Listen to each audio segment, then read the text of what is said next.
Welcome back, everybody. Pretty interesting stuff happening this week with Iran. I know a lot of you, if you're watching me, you've probably watched Nick Fuentes' shows this week about Iran. And so I just kind of wanted to briefly summarize what he was talking about, what Trump's been talking about. What's the real reason we're doing this? What's going on? So I'm just going to kind of keep it brief and simple because, yeah, I just figure that's the best way to do it. So, Um, right now, we have a very large military buildup in the Middle East. We now have two extra aircraft carriers, a ton of equipment, a lot of people, and a lot of people are saying this is deterrence. This is just a precautionary thing.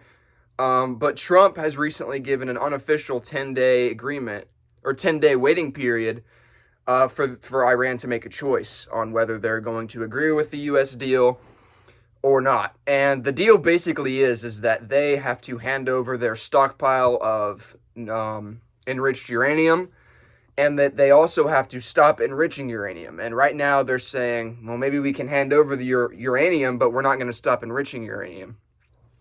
And so this is where the conflict really begins. This is where the warnings start to happen, where Trump is going to threaten them, where they're going to give warnings, and this is ultimately what leads to a war. So this is what we're looking at. We're looking at a very possible chance of an imminent war with Iran. Um, and so why are we involved in this, right? It's very similar. When we see this, we see what happened in 2003 with Iraq during the Bush administration, right? I mean, it's under the same pretext, that they have weapons of mass destruction, and so we're going to go and stop them. But that wasn't even really I know this is the case now, but that wasn't even the case back then. I mean, that was just a complete lie. And it completely lied to the American people. And who did it benefit in the end? Really, Israel. It benefited Israel because ultimately it was all for them. It was their benefit. They just wanted to shut down operations. And so, what are we looking at if we go to war with Iran? We're looking at a regime change, which is very, very risky because when you're looking at a regime change, what you're looking at is if you want to go and disrupt and dismantle governmental operations in Iran, well, you can't just leave it like that, right? You can't just go in there and leave it. If that's the plan, if the plan is to go and shut down all of their nuclear stuff, make them hand over the uranium, make them stop enriching uranium, shut down their government as a way to force them into doing that, right? And force a regime change, then what are you going to do after that? You can't just leave it there because then you have a country like Libya where left unsupervised and unmanaged, by the government that instilled a regime change there. Then you start to have mass terrorist organizations running the government. And then there you go. Now you have another ISIS situation, right?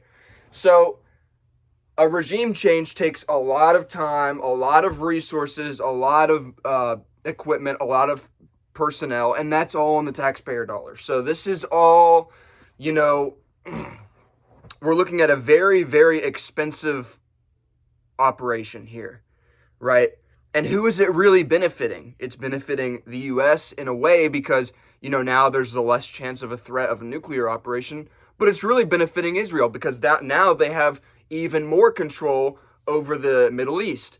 If the United States has forced them out of nuclear operations, well, now they, right, can gain control over them because Israel has nuclear operations as well. So this is just another way to get Israel to get more control over the Middle East. And I'm not even going to talk about Israel right now because I don't even want to go into it. Because this is about Iran and this is about us. This is about America and what's going on with Americans.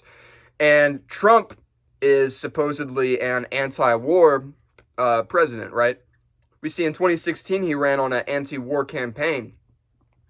He was himself saying during his campaign that the war in Iraq was pointless and it was under false pretext and that there were no weapons of mass destruction and we sent people over there for nothing. And so what's going on now? The exact same thing is happening. And now he is in charge of it. So this is just another example of how Trump completely turns around on this shit and how the 70% of people that blindly follow him will agree with him on everything. Because I guarantee you something. If Kamala Harris, right, if she were to be doing this right now, that whole 70-80% of Trump's supporters that are on board with the Iran operation would fucking despise what is going on right now because it's Kamala that's doing it. So this is just another example of how shills control the country as well. They have the mass majority in the Republican Party, and that's just sad to say it. That's just the way it is. You know, the Republican Party right now is Donald Trump. It is what he is doing. It is Israel. And ultimately, that's just the way things are. So we are looking at a war with Iran. We're looking at a very expensive regime change. We're looking at a very dangerous regime change because we've seen this before many times. And we are looking at, you know, Israel getting more control, complete control almost over the Middle East. And so that is ultimately what the goal is here. If anybody tries to tell you otherwise, they're lying because that's literally the only motives that we have. So, yes, that is the ultimate goal of what we are doing with Iran. So, if you see this on the news, don't be surprised. This is going to happen very soon if it does, and I think it will. I'm not going to make any bets, but I'm just going to say right now, on camera, I think it's going to happen. So, yeah, that's just about it. So I just wanted to talk about that real quick and kind of summarize what's going on. We're going to do regime change. We're going to stop their nuclear operations. And I've already mentioned that. Okay, so thank you guys. I will be talking more about this when I get more news, but really there's not much right now. So we'll get back to you on that. But have a great day.